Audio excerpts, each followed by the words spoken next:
Talk with Aravind Kolli కార్యక్రమానికి స్వాగతం. ఆంధ్రప్రదేశ్లో కొత్త ప్రభుత్వం కొలువుదీరిన కొత్త ప్రభుత్వం ముందు సవాళ్లే ఉన్నాయి. అదే సందర్భంలో కొత్త ప్రభుత్వానికి ఉన్న సానుకూలతలేంటి? భారీ హామీలు ఇచ్చి అధికారంలోకి వచ్చినటువంటి ఎన్డీఏ కూటమి ఏ రకంగా ముందుకెళ్ళబోతోంది? అదే సందర్భంలో కేంద్ర ప్రభుత్వం నుంచి ఏ రకమైనటువంటి సహాయ సహకారాలు అందబోతున్నాయి? వీటన్నిటితో పాటు ముఖ్యంగా ఆంధ్రప్రదేశ్ ప్రధాన ఎజెండాలో ప్రధాన అంశాలైనటువంటి అమరావతి, పోలవరం, ఈ రెండింటికి దశ దిశ ఎట్లా ఉండబోతుంది? వీటన్నిటిని పక్కన పెడితే అసలు ఒక సంక్లిష్టమైనటువంటి పరిస్థితి వచ్చింది. శాసనసభలో అత్యధిక మెజారిటీ, మొత్తం శాసనసభ చరిత్రలోనే అత్యధిక మెజారిటీ సాధించినటువంటి ఎన్డీఏ కూటమి మరోపక్క శాసన మండలిలో తక్కువ సీట్లతో ఉంది. ఒకవైపు 30 సీట్లతోటి వైసీపీ హవా సాగుతుంటే మరోపక్క కేవలం 8 సీట్లు మాత్రమే టీడీపీకి ఉన్నటువంటి పరిస్థితి. మరో ఇంకొక 6 స్థానాలు ఖాళీ ఉన్నాయి. 6 స్థానాలు కూడా భర్తీ చేసుకుని ఒకవేళ పూర్తిగా ఎన్డీఏ కూటమి చేతికే వస్తే 14 సీట్లకు పరిమితం అవుతున్నటువంటి పరిస్థితి. ఇక దాంతోపాటు ఇండిపెండెంట్లు 4 ఉన్నారు, నామినేటెడ్ సభ్యులు 4 ఉన్నారు, పీడీఎఫ్ తరఫున 2 ఉన్నారు, వేకెంట్గా 6 ఉన్నాయి. ఈ పరిస్థితి ఎటువంటి పరిణామాలకు దారితీస్తుంది? ఎన్డీఏ మొదటిసారి అధికారంలోకి వచ్చినప్పుడు, తర్వాత రెండోసారి అధికారంలో ఉన్నప్పుడు కూడా ఇదే సంక్లిష్ట పరిస్థితిని కేంద్రంలో ఎదుర్కొన్నటువంటి పరిస్థితి. ఈ సంక్లిష్ట పరిస్థితిని దారిలోకి తెచ్చుకోవడానికి కొంతమందిని మిత్రులుగా తీసుకోవాల్సినటువంటి పరిస్థితి కూడా వచ్చింది. అదే సందర్భంలో ఆంధ్రప్రదేశ్ రాజకీయాల్లో కీలకమైనటువంటి అంశం ఇది అని భావించాలి. ఈ గండాన్ని ఎన్డీఏ కూటమి ఎలా బయటపడుతుంది? ముఖ్యంగా ఎన్డీఏ కూటమికి ఆంధ్రప్రదేశ్లో నాయకత్వం వహిస్తున్నటువంటి చంద్రబాబు నాయుడు దీనికి ఎటువంటి పరిష్కారాలు ఎదుర్కొంటున్నారు? ఈ అంశాలపై మనతోటి చర్చలో పాల్గొనడానికి రవికుమార్ గారు, పొలిటికల్ అనలిస్ట్ రవికుమార్ గారు ఉన్నారు, అలాగే అందె సత్యం గారు ఉన్నారు, పొలిటికల్ అనలిస్ట్, అట్లాగే వేల్పూరి శ్రీనివాస్ గారు ఉన్నారు, ఆయన కూడా అనలిస్ట్, విశ్లేషకుడైనటువంటి శ్రీనివాస్ గారు ఉన్నారు. మొదట రవి గారి దగ్గర మొదలు పెడదాం. రవి గారు, ఆంధ్రప్రదేశ్ మంత్రివర్గం కొలువుదీరింది, కొత్త ప్రభుత్వం కొలువుదీరింది. ఇప్పుడే కాసేపటి క్రితమే ఒక సమావేశం కూడా జరిగింది. మంత్రివర్గం మొదటి సమావేశం లాగా ఒక ఇన్ఫార్మల్ భేటీ జరిగింది. ఆ తర్వాత చంద్రబాబు తిరుపతి బయలుదేరి వెళ్ళారు. మళ్ళీ రేపు సాయంత్రం ఆయన ముఖ్యమంత్రిగా అధికారికంగా బాధ్యతలు తీసుకోబోతున్నారు. ఈ నేపథ్యంలో ఆంధ్రప్రదేశ్ ముందున్నటువంటి సవాళ్ళు ఏంటి, ఆంధ్రప్రదేశ్ ముందున్నటువంటి ఆర్థిక సవాళ్ళను ఎట్లా ఎదుర్కోబోతున్నారు అనేది ప్రధాన అంశం అయితే, మరొక కీలకమైన అంశం నేను ఇందాక మాట్లాడినటువంటి ఎమ్మెల్సీలది. దీన్ని ఎట్లా చూద్దామంటారు? గుడ్ ఈవినింగ్ అండి. ఇక్కడ ముందుగా ఈరోజు మంత్రివర్గ ప్రమాణ స్వీకారం చేసిన మంత్రులకి ముఖ్యమంత్రి చంద్రబాబు నాయుడు గారికి కూడా శుభాకాంక్షలు తెలియజేస్తున్నాను. రాజ్ న్యూస్ తరఫున కానీ, రాజ్ న్యూస్ ప్రేక్షకుల తరఫున కానీ. ఇక్కడ ఒక విషయం గమనించాలి. మీరు అమరావతి రాజధాని కేంద్రంగా జరిగే రాజకీయాలు ఎలా ఉంటాయనేది గత 5 ఏళ్లలో మనం చూసాం. జగన్ గారు అవుట్ రేటెడ్ గా దాని మీద అన్ని లక్షల కోట్లు ఇన్వెస్ట్ చేసే బదులు ఆల్రెడీ ఎగ్జిస్టింగ్ ఇన్ఫ్రాస్ట్రక్చర్ ఉన్న వైజాగ్ సిటీని మనం ప్రిఫర్ చేసుకుందాము క్యాపిటల్ గా అని చెప్పి ఆయన ఒక ఆలోచనతో ముందుకెళ్లారు. 3 రాజధానులని ఇక్కడ వైజాగ్ ప్రజలు దాన్ని అవుట్ రేటెడ్ గా రిజెక్ట్ చేయడం జరిగింది. మరి ఆయన ఒపీనియన్ పబ్లిక్ రిఫరెండం తీసుకొని దాన్ని ముందుకెళ్ళి ఉంటే బాగుండు. ఆ రోజే అది ఎలక్షన్ రిఫరెండం అయ్యేటప్పటికి కొంత ఇబ్బంది అయింది వైసీపీకి. బట్ ఇక్కడ మనం ఆలోచించాల్సింది ఏంటంటే, మీరు ఇవన్నీ ఆలోచించకన్నా ముందు ఆల్రెడీ ఈ రోజు మంత్రివర్గ కూర్పులోనే చంద్రబాబు నాయుడు గారికి చాలా సవాళ్ళు ఎదురవుతున్నాయి.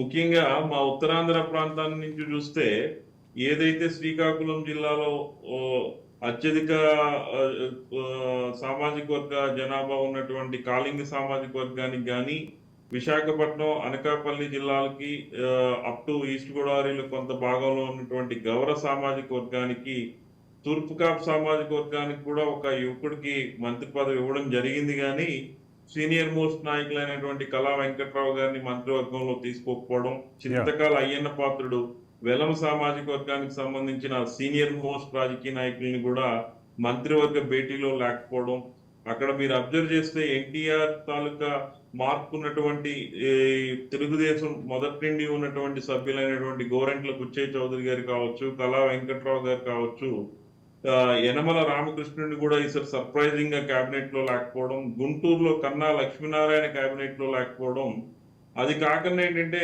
10 నుండి 14 మంది కొత్త ముఖాలు, అంటే యువకులకు అవకాశం ఇవ్వాలి. 17 మంది మొదటిసారి మంత్రివర్గంలో సభ్యత్వం పొందితే Yes. దాంట్లో 10 మంది ఎమ్మెల్యేలుగా మొదటిసారి గెలిచిన వారు.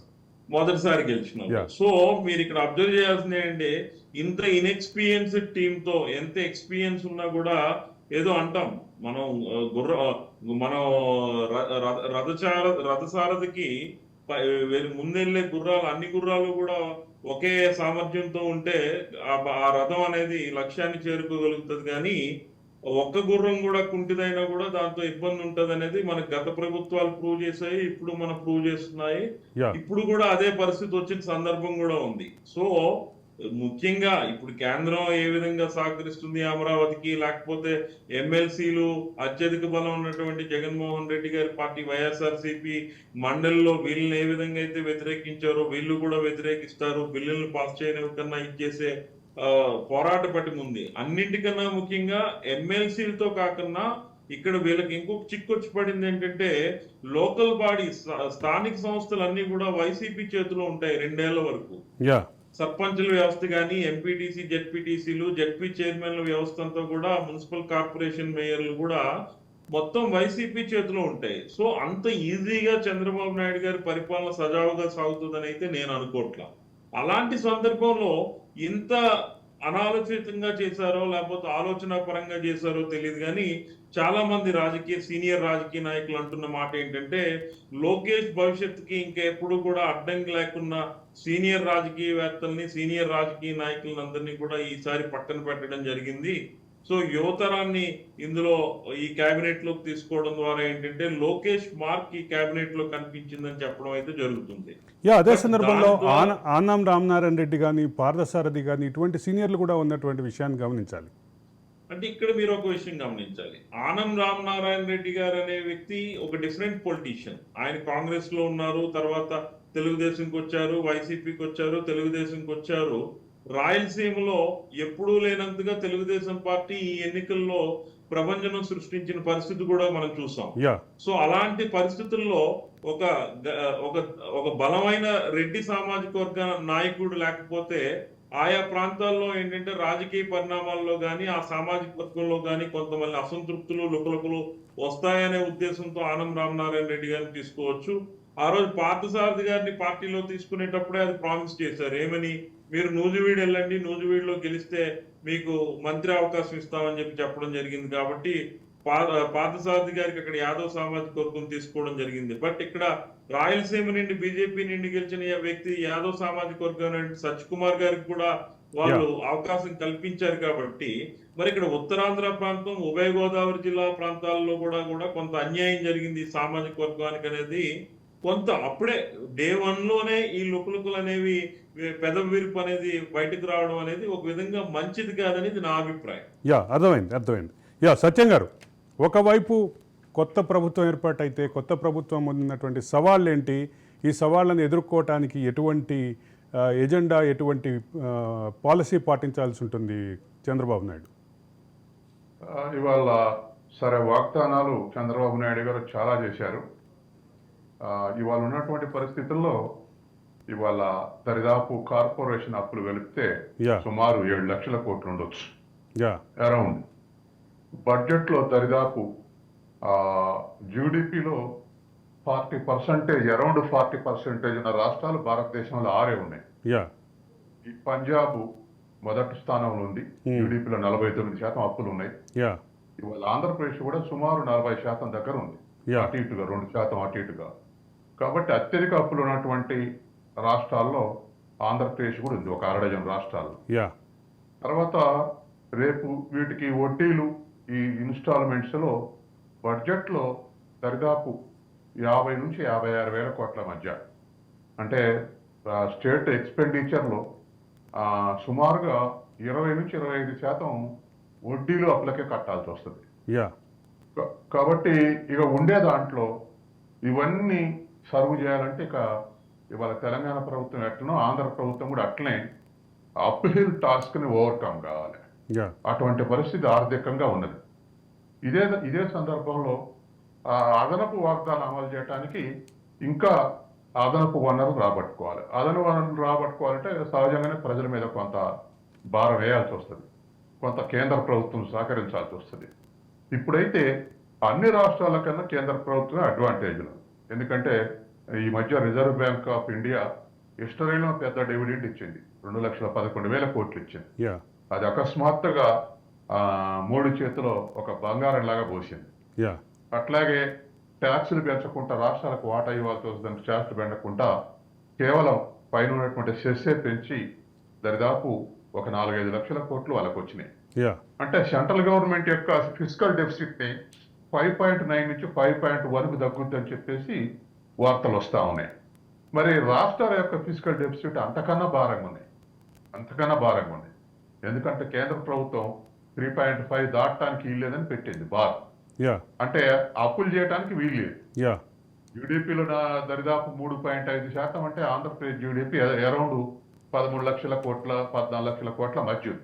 జీడిపి రోజు రోజు మారుతుంటది. సుమారు 13 లక్షల కోట్లు అంటే దాంట్లో 3.5% మాత్రమే. అంటే సుమారు 45,000 కోట్లకు మించి అప్పు చేయడానికి వీల్లేదు. కాబట్టి ఇదంతా కూడా చంద్రబాబు నాయుడు మీద నెత్తిన బాగా బరువు ఉన్నట్టుగానే ఫీల్ కావాల్సి వస్తుంది. అందుకని ఆర్థికంగా తర్వాత జగన్ చాలా వెల్ఫేర్ స్కీమ్స్ అలవాటు చేసి ఉంటాడు, ప్రజలకు అలవాటు చేసి ఉంచాడు. అవి ఇప్పుడు వాటిని ఖచ్చితంగా జగన్మోహన్ రెడ్డి కాలంలో నడిచినటువంటి పథకాలు అవి కొనసాగకపోతే ఖచ్చితంగా తీవ్రమైనటువంటి ప్రతికూలత వచ్చేటటువంటి అవకాశం వచ్చింది. అదే సందర్భంలో వాటిని పెంచిస్తామని ఇప్పటికే తెలుగుదేశం హామీ ఇచ్చింది. కాబట్టి అది కూడా ఖచ్చితంగా హామీ అమలు జరగకపోతే మాత్రం ఖచ్చితంగా ఇబ్బందికరమైనటువంటి పరిణామాలు అయితే ఉంటాయి, పరిస్థితి వస్తుంది. కాబట్టి ఇట్లా ఆర్థికంగా ఎదుర్కొనేటువంటి సవాళ్ళని ఇవి కాక రాష్ట్ర ప్రభుత్వం వ్యవసాయ ఉత్పత్తి అంత ఆశాజనకంగా లేదు, మిగతా రాష్ట్రాలతో పోతుంటుంది. దాన్ని చంద్రబాబు నాయుడు రివైవ్ చేయాలి. ఎందుకంటే ఇప్పుడు నిన్నగాక మొన్న వచ్చినటువంటి సెన్సెస్ ప్రకారం దరిదాపు 60 మిలియన్ టన్నులు అంటే 60 లక్షల టన్నులు 6 మిలియన్ టన్నులు ఇవాళ తెలంగాణ నుంచి సేకరించగలిగారు. అట్లాగే 120 మిలియన్ టన్నులు పంజాబ్ నుంచి సేకరించగలిగారు. ఈ రెండు ఫస్ట్ సెకండ్ ఉన్నాయి. ఆంధ్రప్రదేశ్ నుంచి 20 మిలియన్ టన్నులు మాత్రమే సేకరించారు. కేవలం 20 లక్షల టన్నులు, 20 మిలియన్ టన్నులు కాదు, 2 మిలియన్ టన్నులు, 20 లక్షల టన్నులు. కాబట్టి ఇవాళ ఖచ్చితంగా ఇవాళ ఖచ్చితంగా వీటిని ఓవర్కమ్ కావటానికి ఖచ్చితంగా రైతాంగం కీలక పాత్ర. ఆ రైతాంగం సర్వైవ్ కావాలంటే వీటిని ఎట్లా గ్రో కావాలనేటువంటి చాలా ఒక ఆబ్జెక్టివ్ ఇవాళ కేంద్ర ప్రభుత్వం కూడా దేశంలో రైతుల పరిస్థితి బాగలేదని చౌహాన్ని, మధ్యప్రదేశ్ మాజీ ముఖ్యమంత్రి శివరాజ్ సింగ్ చౌహాన్ని వ్యవసాయ శాఖ మంత్రిగా నియమించింది. ఎందుకు నియమించిందంటే ఇవాళ గోధుమ సేకరణలో మధ్యప్రదేశ్ 2వ స్థానంలో ఉంది, హర్యానాను దాటేసింది. దరిదాపు ఒక 15 ఏళ్లు ప్రత్యేకమైన కేంద్రీకరించి ఆయన విజయం సాధించాడు చౌహాన్. అందుకే దేశవ్యాప్తంగా ఆ ఎక్స్పీరియన్సెస్ తోటి ఉపయోగించుకోవాలని ఇవాళ ఆయన వ్యవసాయ శాఖ మంత్రిగా పెట్టారు. పంజాబ్ తర్వాత గోధుమ సేకరణ 2వ స్థానంలో మధ్యప్రదేశ్ చేరుకుంది. ఇవాళ ఆంధ్రప్రదేశ్ కూడా గతంలో వరి అన్నా లేకపోతే వ్యవసాయం అన్నా హరిత విప్లవం అన్నా కోస్తా ఆంధ్రకు ఉదాహరణ చెప్పేవాళ్ళం మేము. నెల్లూరు నుంచి పశ్చిమ గోదావరి వరకు ఒక ఎకనామిక్ స్టూడెంట్ గా ఈ 40 ఏళ్ళు ఆ ఎగ్జాంపుల్స్ చెప్పేవాళ్ళం. కానీ ఇప్పుడున్న పరిస్థితి అది డోల్ డ్రమ్స్ పోయింది. దాన్ని రివైవ్ చేస్తే రైతాంగం రివైవ్ అయ్యేటువంటి అవకాశం ఉంది. కాబట్టి ఆర్థికంగా ఉన్నటువంటి విషయాలు ఇవి. తర్వాత అమరావతి అన్నప్పుడు ఖచ్చితంగా రాజధానులు ఆ రాజధాని ఈ రాజధాని 5 ఏళ్లు కన్ఫ్యూజన్ చేస్తే లోకల్స్ ఏం దెబ్బతిన్నారో ఏం అసౌకర్యం అనుభవించారో తెలియదు. కానీ international capital, foreign capital, domestic capital రాలేదు. ఎందుకంటే వద్దామంటే స్థిరత్వం ఉన్నటువంటి రాజధాని లేకపోతే రావు. తర్వాత గవర్నమెంట్ పాలసీస్, జియోగ్రఫికల్ రాజధాని, రెండోది గవర్నమెంట్ పాలసీస్ మాట మాటకు మారటం అనేటువంటిది కుదరదు. ఓ ప్రభుత్వం వస్తే ఒకటి, ఇంకో ప్రభుత్వం వస్తే ఒకటి చేస్తే దానికి సస్టైనబిలిటీ ఉండదు. కాబట్టి అమరావతి రాజధాని అనేది జియోగ్రఫికల్ గా కరెక్ట్. ఓకే. ఇన్ఫ్రాస్ట్రక్చర్ అంటే వాళ్ళ రాజధాని ఉన్న అహ్మదాబాద్ వదిలేసి గుజరాత్ వాళ్ళు గాంధీనగర్ ని కట్టుకున్నారు. యా అస్సాం వాళ్ళు గౌహతిని వదిలేసి దిబ్రూగఢ్ కట్టుకున్నారు. యా ఇట్లా చాలా చోట్ల సౌకర్యంగా మార్చుకున్నారు. కాబట్టి తర్వాత ఇంకోటి కూడా దాంట్లో అమరావతిలోనే రెవెన్యూ జనరేట్ అవుతుంది. ఎందుకంటే రైతులకింత ప్రభుత్వానికి ఇంత అని ఆనాడే డిసైడ్ చేశారు. కాబట్టి ఆ రైతులకు రేట్లు పెరుగుతాయి, తర్వాత రావాల్సినటువంటి రెవెన్యూ వస్తాయి. సత్యం గారు, అందుకని అందులోనే జనరేట్ అవుతుంది. కాబట్టి సత్యం గారు, ప్రధాన వ్యాపార నగరాలే రాజధానులుగా లేని అనేక దేశాలు ఉన్నాయి. ఎక్కడి దాకా ఎందుకు, భారతదేశానికి ఢిల్లీ రాజధాని అయితే పూర్తి వాణిజ్య రాజధానిగా బాంబే ఉంది. అట్లాంటివి చాలా ఉన్నాయి. క్రాన్బెర్రా ఆస్ట్రేలియా రాజధాని అయితే సిడ్నీ నగరం చుట్టూ, మెల్బోర్న్ నగరం చుట్టూ వ్యాపార సామ్రాజ్యం డెవలప్ అయినటువంటి పరిస్థితి ఉంది. అమెరికాలో అదే పరిస్థితి ఉంది. ఇప్పుడు ప్రధాన దేశాలు అభివృద్ధి చెందిన దేశాలే కాకుండా ఆఫ్రికాలో కొన్ని దేశాల్లో కూడా రాజధాని వేరు, ఆర్థిక రాజధాని, వాణిజ్య రాజధాని వేరు ఉన్నటువంటి పరిస్థితులు ఉన్నాయి. కానీ ఈ రకమైనటువంటి కాన్సెప్ట్ని కాకుండా పూర్తిగా రాజధాని విభజన పేరిట, రాజధాని మీద గందరగోళం సృష్టించడం పేరిట జరిగినటువంటి ఏదైతే గందరగోళ వాతావరణం ఉందో, ఈ వాతావరణానికి విరుద్ధంగా ఇప్పుడు క్లియర్గా చంద్రబాబు చెప్పినట్లుగా ఆర్థిక రాజధానిగా, ఆర్థిక వ్యవహారాల రాజధానిగా వైజాగ్, అదే సందర్భంలో వాస్తవిక రాజధానిగా అమరావతి, ఈ రెండింటి మధ్య సమస్థాయిలో అభివృద్ధి చేస్తానన్న చంద్రబాబు మాటలు ఆచరణలోకి వచ్చేసరికి ఉండే ఇబ్బందులు ఏంటి అనేది నా ప్రధాన ప్రశ్న. ఇబ్బందులు ఏముండవండి. ఎందుకంటే ఉమ్మడి రాష్ట్రంలో హైదరాబాద్ రాజధాని అయితే విశాఖపట్నం డెవలప్ అయింది. ఎందుకు డెవలప్ అయింది అంటే, ఒకటి కోస్టల్ ఏరియా కావటం వల్ల అడ్వాంటేజ్ ఉంది దానికి. అది వారసత్వంగా అది ఉంది. మద్రాస్కి అడ్వాంటేజ్ ఉందో, బాంబేకి ఏది ఉందో, విశాఖపట్నానికి కూడా అదే ఉంది. అదొక పెద్ద అడ్వాంటేజ్ డెవలప్ అయింది. ఆ అడ్వాంటేజ్ ఇప్పుడు కూడా కొనసాగుద్ది. దానికి ఏమో పెద్ద రాష్ట్ర ప్రభుత్వం ఇనిషియేషన్ చేయాల్సిన పని లేదు. అయితే ఎక్కడైతే స్థిరత్వం ఉంటుందో అక్కడికి ఫారిన్ క్యాపిటల్ వస్తుంది. ఆ స్థిరత్వం సాధించడానికి ఇన్ఫ్రాస్ట్రక్చర్ ఫెసిలిటీస్, మంచి ఇన్ఫ్రాస్ట్రక్చర్ ఫెసిలిటీస్ ఇంకా ఎక్స్టెండ్ చేస్తే క్యాపిటల్ వస్తుంది. నువ్వు విశాఖపట్నం పోవద్దు, అమరావతి రమ్మని ఎవరు అనరు. కాబట్టి ఉమ్మడి రాజధానిలో విశాఖపట్నం ఎట్ట డెవలప్ అయిందో ఇప్పుడు కూడా ఇంకా ఎక్కువ డెవలప్ అయ్యే అవకాశం ఉంది. కాబట్టి అమరావతి రాజధాని చేస్తే దాని డెవలప్మెంట్ వెనక్కొచ్చే ప్రశ్నే లేదు. తర్వాత అమరావతి కూడా తెల్లారే వరకు సృష్టించాల్సినటువంటి రాజధాని కాదు. ఇన్ఫ్రాస్ట్రక్చర్ ఫెసిలిటీస్ తర్వాత ఇంకోటి కూడా, ఇవాళ ఫేవరబుల్ సెంట్రల్ గవర్నమెంట్ ఉంది, తర్వాత కొంత కమిటీ ఉంది సెంట్రల్ గవర్నమెంట్, ఏది 13th షెడ్యూల్లో మేము అభివృద్ధి చేస్తామని. కాబట్టి వీటన్నిటి దృష్ట్యా ఇవాళ పెద్దగా కాంట్రడిక్షన్ ఏం రాదు అమరావతికి, ఆంధ్ర డెవలప్మెంట్ కు. It is a part of the state development. అందుకని ఇవాళ అయితే ఎక్కడ వెనకబడిందంటే, అమరావతి కుదురుకోపోవటం వల్ల ముఖ్యంగా ఐటీ ఇండస్ట్రీస్ మొత్తం హైదరాబాద్ రావడంతో ఎంప్లాయ్మెంట్ బాగా జనరేట్ అయింది. సరే, రాష్ట్రంలో అందులో తెలంగాణ వాళ్ళే కాకుండా అన్ని రాష్ట్రాల వాళ్ళు లాభపడ్డారు. ఆంధ్ర విద్యార్థులు కూడా ఉన్నారు. దాదాపు 8 లక్షల మంది విద్యార్థులు కోచింగ్ తీసుకుంటున్నారు ఇవాళ హైదరాబాద్ లో. అంటే ఎందుకని ఆంధ్రప్రదేశ్ అంతమంది యూత్ వచ్చి స్కిల్ డెవలప్మెంట్ కావాలి. కాబట్టి ఇవాళ అమరావతి అంటే జియోగ్రఫికలే కాకుండా ఫారెన్ క్యాపిటల్, డొమెస్టిక్ క్యాపిటలే కాకుండా స్కిల్స్ డెవలప్ అయ్యేటువంటి ఇన్స్టిట్యూషన్స్ కూడా వచ్చే అవకాశం ఉంది. కాబట్టి దీన్ని లాంగ్ నా పార్టీ నీ పార్టీ అనుకుంటా లాంగ్ ఒక పర్సెప్షన్ తోటి దీన్ని డెవలప్ చేసుకోవాలన్నటువంటి ఉద్దేశంతో దాన్ని అట్లా చూడాలి, ప్రతిపక్షాలైనా అధికార పక్షమైనా. ఇది రెండోది. ఇక మూడోది, కౌన్సిల్లో మెజార్టీ ఉందన్నప్పుడు కౌన్సిల్ కి సంబంధించిన సబ్జెక్ట్ కి మళ్ళీ వద్దాం. ఇక ఆంధ్రప్రదేశ్కి సంబంధించినటువంటి కొత్త ప్రభుత్వం ముందున్నటువంటి సవాళ్లలో ఏదైతే ప్రాథమికమైనటువంటి సవాల్గా చెప్పినటువంటి అమరావతి, వైజాగ్ మధ్య జరగబోయే ఒక సుహృద్భావ వాతావరణం, అభివృద్ధికి పరగనటువంటి వాతావరణం విషయంలో ఎక్కడా ఇబ్బంది లేదు అనేది మీ ఇద్దరు అభిప్రాయం. రవి గారు, ఖచ్చితంగా అండి. అంటే రెండు ప్యారలల్గా అభివృద్ధి చెందడానికి ఉన్నటువంటి స్కోప్ని గత ప్రభుత్వం విస్మరించింది. ఈ ప్రభుత్వం దాన్ని మేజర్ టాస్క్గా తీసుకోబోతుంది అనేది క్లియర్. ఇప్పుడు ఒక కీలకమైనటువంటి పెట్టుబడి వస్తే దానికి యాన్సిలరీ ఇండస్ట్రీస్ డెవలప్ అవుతాయి. ఏ క్యాపిటల్ కైనా ఫార్వర్డ్ లింకేజెస్, బ్యాక్వర్డ్ లింకేజెస్ ఉంటాయి. అంటే ఒక మంచి ఇన్స్టిట్యూట్ వస్తే దానికోసం అది అభివృద్ధి దానికోసం పనిచేద్దాం అనేటువంటి ఇన్స్టిట్యూషన్ చాలా వస్తాయి అవసరాలు తీర్చడానికి. Yeah. తర్వాత దాని నుంచి అభివృద్ధి అయ్యేటువంటి ఇండస్ట్రీస్ ఉంటాయి. కాబట్టి ఏదైనా ఒక క్యాపిటల్, కీలకమైనటువంటి క్యాపిటల్ వస్తే, ఎలక్ట్రిసిటీ కానీ ఉక్కు కానీ అటువంటివి వస్తే ఇవన్నీ డెవలప్ అవుతాయి. అసలు విశాఖపట్నం ప్రత్యేకంగా అభివృద్ధి చేయాల్సిన పని లేదు. Yeah. విశాఖపట్నాన్ని కాపాడుకుంటే చాలు. అది 1,00,000 కోట్ల ఆస్తి. ఇవాళ ఒక రాష్ట్ర ప్రభుత్వం అంత సృష్టించాలంటే 10 ఏళ్లు పడుతుంది. ఓకే. కాబట్టి ఇవాళ దాన్ని కాపాడుకుంటే అదే పెద్ద ఆస్తి. Yeah. ఆ విషయంలో చంద్రబాబు నాయుడు లేదా ఎన్డీఏ గవర్నమెంట్ కేంద్ర ప్రభుత్వాన్ని ఒప్పించాలి. Yeah. తర్వాత పోలవరం అనేటువంటిది రెండు రాజకీయ పార్టీలు చేసిన ద్రోహం. Yeah. ఎందుకంటే అది అందరికీ ఇప్పుడు మనకు 13th షెడ్యూల్లో తెలంగాణకి ఇన్ని ఇస్తాం, యా, ఆంధ్రాకి ఇన్ని ఇస్తాం. ఒకసారి అమరావతి విషయంలో క్లియర్ అయ్యి వచ్చింది కాబట్టి మనం నెక్స్ట్ పోలవరమే తీసుకోవాల్సినటువంటి పరిస్థితి ఉంది. పోలవరం విషయంలో ఏదైతే సందిగ్ధ పరిస్థితి ఉందో, పోలవరం 2021కి ప్రారంభమని, 22కు ప్రారంభమని, 23కు ప్రారంభమని ఏవైతే డేట్లు మారుస్తూ పోయారో, అదే సందర్భంలో యథాతథ స్థితి మాత్రమే ఉన్నటువంటి పోలవరం ప్రాజెక్టు ఈ రోజు ఎక్కడుంది, భవిష్యత్తు ఎలా ఉండబోతుంది? ఇప్పుడు 13th షెడ్యూల్లో Yeah. మిగతా అన్ని కూడా మేము ఆంధ్రాకి ఇవి చేస్తాం, తెలంగాణకి ఇవి చేస్తాం అన్నది.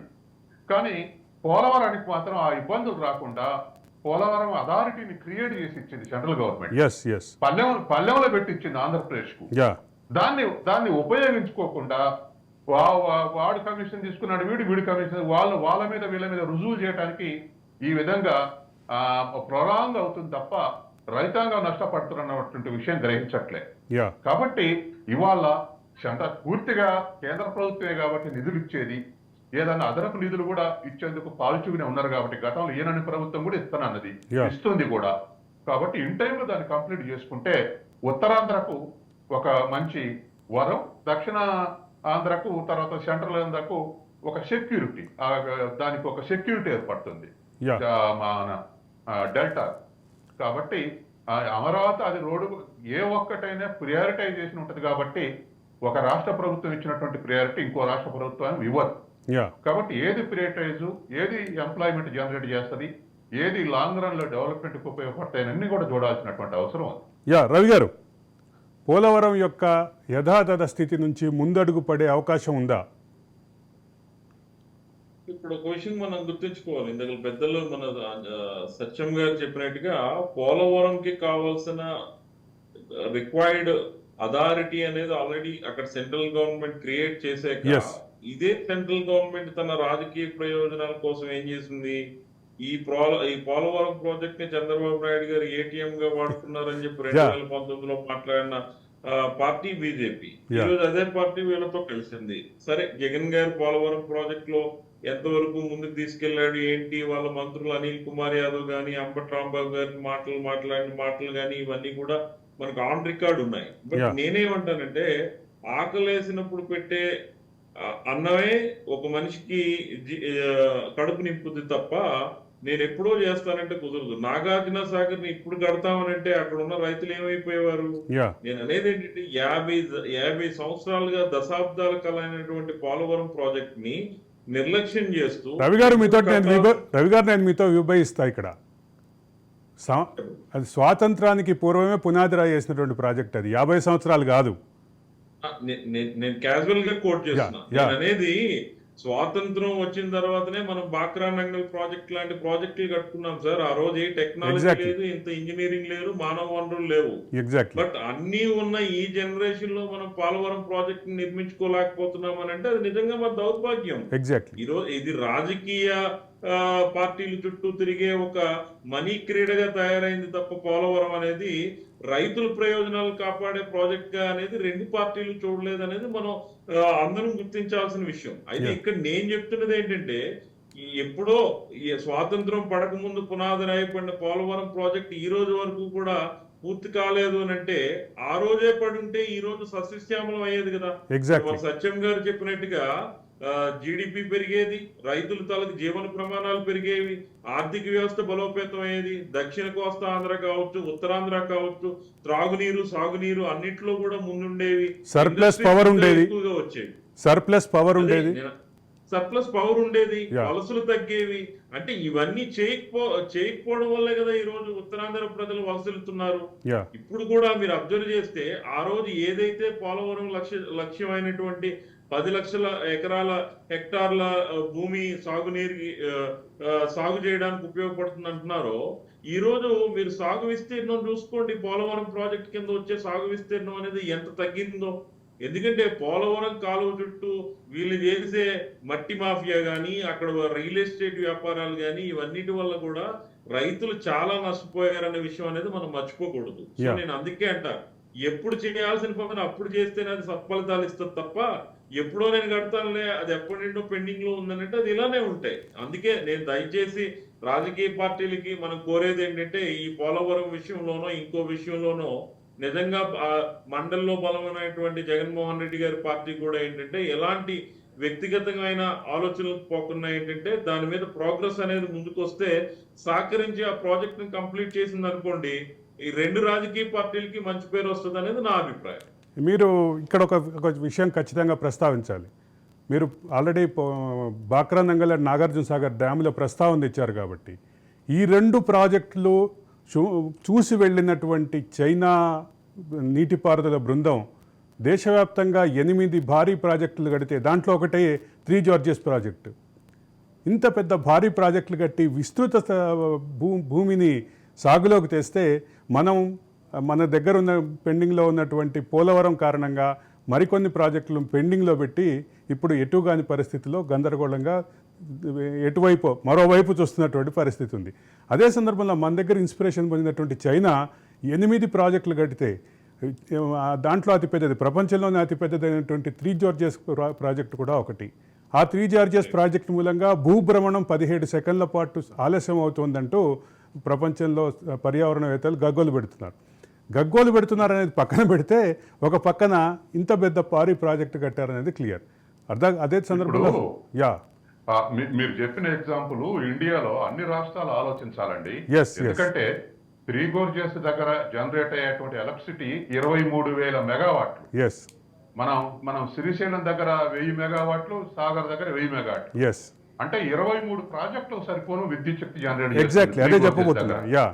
తర్వాత ఒక్కొక్క టర్బైన్ 600 మెగావాట్లు. మన శ్రీశైలం సాగర్ దగ్గర ఒక్కొక్క టర్బైన్ 11 టర్బైన్లు ఉన్నాయి. 11 100 మెగావాట్లు ఉత్పత్తి చేస్తే 3 గోర్జెస్ దగ్గర ఒక్కొక్క టర్బైన్ 600 మెగావాట్లు, అట్లా 33 టర్బైన్లు ఉన్నాయి. 23,000 మెగావాట్లు ఉత్పత్తి చేస్తుంది. అంటే మన రెండు రాష్ట్రాల సరిపోను ఒక్క దగ్గరే ఉత్పత్తి అవుతుంది. కాబట్టి మన వాళ్ళు ఇప్పటికైనా మరి గతంలో చూసుకుంటే శ్రీశైలంలో 2-3 సార్లు డ్యాము కడితే కొట్టకపోతే హెలికాప్టర్ వేసుకొని కేఎల్ రావు అడవిలో కూర్చొని 4 రోజులు అడవిలో కూర్చొని ఏడ్చి తుడుచుకొని దీన్ని ఎట్లా నిలబెట్టాలని ఆలోచించి శ్రీశైలం కట్టాడు. ఇవాళ డ్యాము కడతారంటే జనం నమ్మట్ల, కమిషన్ల కోసమే కడతారు అనుకుంటారు.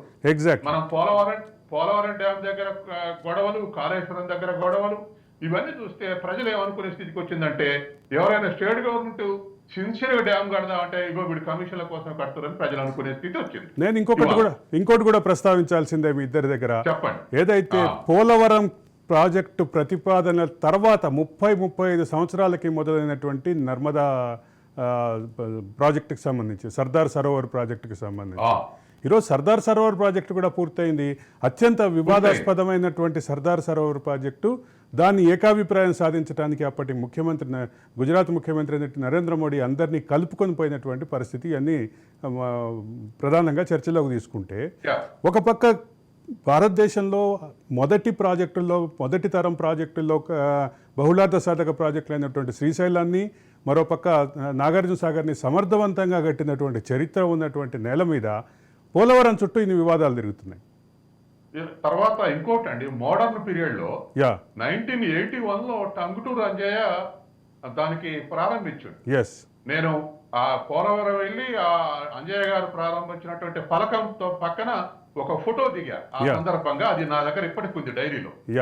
కాబట్టి 81లో ప్రారంభం జరిగినటువంటి ప్రాజెక్టు 45 ఏళ్ళు అయిపోయింది ఇవాళ. కాబట్టి ఇది ప్రజల తప్పు కాదు, రాజకీయ నాయకులు పరిపాలించిన పాలకుల యొక్క నిర్లక్ష్యం. ఇప్పుడు దీనికి ఏ రకమైనటువంటి సొల్యూషన్ వచ్చే అవకాశం కనిపిస్తుంది రవి గారు?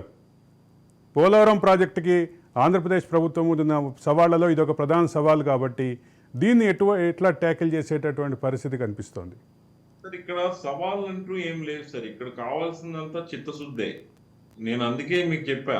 ఇప్పుడు రేపు అసెంబ్లీ సమావేశాల్లో ఈ పోలవరం ప్రాజెక్ట్ గురించి చంద్రబాబు నాయుడు గారు నేను 2014 నుండి 19 వరకు 70% కంప్లీట్ చేశాను. వైసీపీ అధికారంలోకి వచ్చాక ఏం చేయలేదు. సో ఇదే చేశారు, వీళ్ళ మంత్రులు ఇలా మాట్లాడారని ఆడియోలు వీడియోలు చూపించేదానికన్నా యా వీళ్ళు ఒక డెలిగేషన్ ని ప్రిపేర్ చేసుకొని అపోజిషన్ ని రూలింగ్ పార్టీని తప్పులు ఏమైనా జరుగుంటే ఖచ్చితంగా తప్పులు జరగకుండా ఉండవు. పెద్దలు సత్యం గారు చెప్తున్నారు, ప్రాజెక్ట్ కట్టామంటేనే కమిషన్ అనే భావనలో ఉన్న ప్రజలు ఇంత పెద్ద పోలవరం ప్రాజెక్ట్ లో నరేంద్ర మోడీ గారు వచ్చి ఏటీఎం లో వాడుకున్నారన్న తర్వాత ఆ రోజు ప్రజలు నమ్మే కదా ఆ రోజు వైసీపీ ఎస్ కోటేశారు. ఎస్ ఇవన్నీ ఉంటాయి కాబట్టి నేను అనేది ఏంటంటే సొల్యూషన్ అంటూ ఏం కాదు సార్. సొల్యూషన్ అనేది ఓన్లీ చిత్తశుద్ధి, అంకిత భావం. ఈ ప్రాంత ప్రజలకు ఏదైనా చేయాలి. ఇప్పుడే మనం అనుకున్నాం, ఎప్పుడో కట్టిన బాక్రానంగల్ ఆ రోజు ఏముంది, టెక్నాలజీ ఉందా, మానవ వనరులు ఉన్నాయా, ఏమున్నాయని చెప్పి ప్రాజెక్టులు నిర్మించుకోగలిగారు. అయినా మీరు వీటిని స్ఫూర్తిగా తీసుకొని ఎన్నో పెద్ద ప్రాజెక్టులని నిర్మించుకోగలిగిందంటే వాళ్ళకు ఉన్నది ఏంటి, కమిట్మెంట్, ప్రజలకు ఏదో ఒకటి చేయాలనే భావన. ఆ భావన కానీ కలిగింది అనుకోండి, ఈ ప్రాజెక్టులు కంప్లీట్ అవడం పెద్ద విషయం ఏం కాదు. ఇప్పుడు కేంద్రంలో కూడా వాళ్ళకి ఎంపీల నెంబర్ కూడా చాలా తక్కువ ఉంది కాబట్టి ఖచ్చితంగా చంద్రబాబు నాయుడు గారికి వాళ్ళు పూర్తి సహకారం అయితే అందించే అవకాశం ఉంటది. కాబట్టి ఇలాంటి పక్షంలో అపోజిషన్ తన పాత్ర కూడా తను పోషించి ఇలాంటి పీపుల్ కి ఉపయోగపడే ప్రాజెక్టుల విషయంలో ఏదైతే ఉందో ఎస్పెషల్లీ రైతులకి, బికాజ్ రైతాంగం అనేది మన స్వాతంత్రం వచ్చిన నుండి ఎన్నో ప్రభుత్వాలు వస్తూ ఉన్నా కూడా అత్యధికంగా నష్టపోతున్న సామాజిక వర్గం అనే అనాలి. అసలు రైతన్నలకి మనం కులం అంటూ ఏమి ఉండదు కాబట్టి అదొక పెద్ద వర్గం. ఆ రైతు వర్గాన్నే పూర్తిగా విస్మరించే పరిస్థితి అన్ని ప్రభుత్వాల్లో కూడా ఉన్నది. కాబట్టి వీళ్ళందరూ బాధ్యత తీసుకుంటే ఖచ్చితంగా పోలవరం నిర్మించడం అనేది మన ఆంధ్రప్రదేశ్ కి పెద్ద విషయం కాదు. మన ఆంధ్రప్రదేశ్ నుండే కదా ఎన్నో ఇన్ఫ్రాస్ట్రక్చర్ కంపెనీలు భారతదేశంతో పాటు వివిధ దేశాల్లో ఇన్ఫ్రాస్ట్రక్చర్ ప్రాజెక్టులు నిర్మిస్తున్న ఆంధ్రప్రదేశ్. దానికే వస్తున్నా. చంద్రబాబు ముందున్నటువంటి, కొత్త ప్రభుత్వం ముందున్నటువంటి సవాళ్ళు ఏంటి, ఆ సవాళ్ళకి కేంద్రం ఏ రకంగా సహకారం అందిస్తుంది, ఈ సవాళ్ళని దరిచేరటానికి చంద్రబాబు ముందున్నటువంటి అంశాలేంటి, సానుకూలతలేంటి, ప్రతికూలతలేంటి, ఈ అంశంపై చర్చలో ఉన్నాం. రవి గారు, ఇంతకు ముందు మనం బ్రేక్ వెళ్ళక ముందు ఒక విషయం మాట్లాడాం. ప్రధానంగా దేశంలో ప్రధానంగా ఉన్నటువంటి ఇన్ఫ్రాస్ట్రక్చర్ కంపెనీలన్నీ మేజర్గా తెలుగు వాళ్ళవే అయినటువంటి పరిస్థితి. వాటి పేర్లు చెప్పాల్సిన అవసరం లేదు. జాతీయ స్థాయిలో, అంతర్జాతీయ స్థాయిలో చాలా కీలకమైనటువంటి ఇన్ఫ్రాస్ట్రక్చర్ రంగంలో చాలా కీలకమైనటువంటి పాత్ర పోషిస్తున్నటువంటి కంపెనీలన్నీ తెలుగు వాళ్ళే. ఇటువంటి నేపథ్యం ఉన్నటువంటి తెలుగు నేల మీద పోలవరానికి ఇంత జాప్యం జరుగుతోంది. దీనికి మీరు అన్నట్లుగా రాజకీయమైనటువంటి చిత్తశుద్ధి లేకపోవటమే కారణం.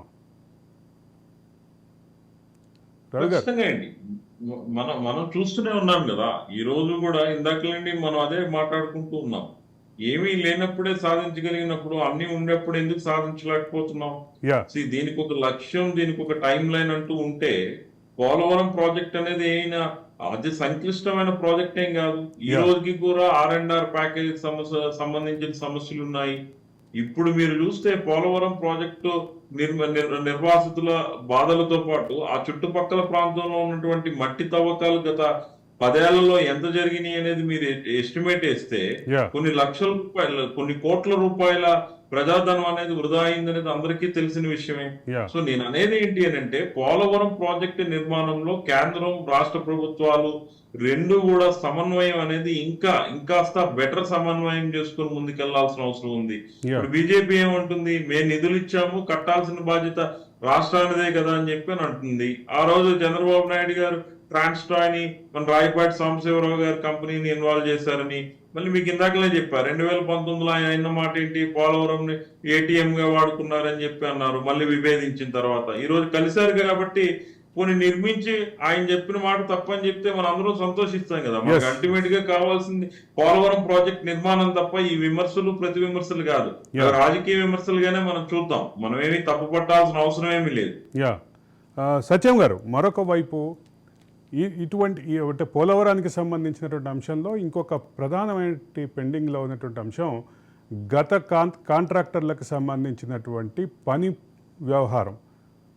గత కాంట్రాక్టర్ అంటే జగన్మోహన్ రెడ్డి ప్రభుత్వం వచ్చిన తర్వాత మార్చినటువంటి కాంట్రాక్టరు ఎక్కడ పనిని ముందుకు తీసుకువెళ్ళలేదు. అదే సందర్భంలో పనిని స్టేటస్కు అట్లా యథాతథ స్థితిలో ఉంచేసి రాష్ట్రానికి నష్టం చేశారు. అదే సందర్భంలో అసమగ్రంగా పూర్తయినటువంటి కొన్ని కట్టడాలు పూర్తిగా డ్యామేజ్ అయినాయి అనే వాదనని తెలుగుదేశం ముందుకు తీసుకొస్తుంది. దీన్ని ఎట్లా చూడాలి? ఇప్పుడు జగన్మోహన్ రెడ్డి చంద్రబాబు నాయుడు లేదా తెలుగుదేశం పార్టీలో ప్రభుత్వ కాలంలో ఎలాట్ అయినటువంటి టెండర్లని ఏదో విధంగా క్యాన్సిల్ చేయాలి అనేటువంటి ఒక ఆబ్జెక్టివ్ తోటి Jaganmohan Reddy reverse tenders call for చేశారు. రివర్స్ టెండర్స్ కాల్ఫర్ చేసిన తర్వాత డిఫరెన్స్ ఒక 600 కోట్ల డిఫరెన్స్ వచ్చింది మేం కాబట్టి ఈ మిగిలినవి ఇది రివర్స్ టెండర్ అని జగన్మోహన్ రెడ్డి యొక్క వాదన. నేనేమంటానంటే దరిదాపు దాని ఎస్టిమేషన్ కాస్ట్ 1981లో 10,000 కోట్లు, ఇప్పుడు 50,000 కోట్లు. ఇప్పుడు ఎస్టిమేషన్ కాస్ట్ 50,000 కోట్లు. 2014 భూసేకరణ 2013 భూసేకరణ చట్టం వచ్చిన తర్వాత పోలవరం సంబంధించినటువంటి ఎస్కలేషన్స్, ప్రాజెక్ట్ కాస్ట్ పెరిగింది అనేది నిర్వివాదాంశం. అంతకుముందు 25,000 కోట్లు ఉన్నది ఇప్పుడు 56,000 కోట్లకు వచ్చింది అనేది నిర్వివాదాంశం.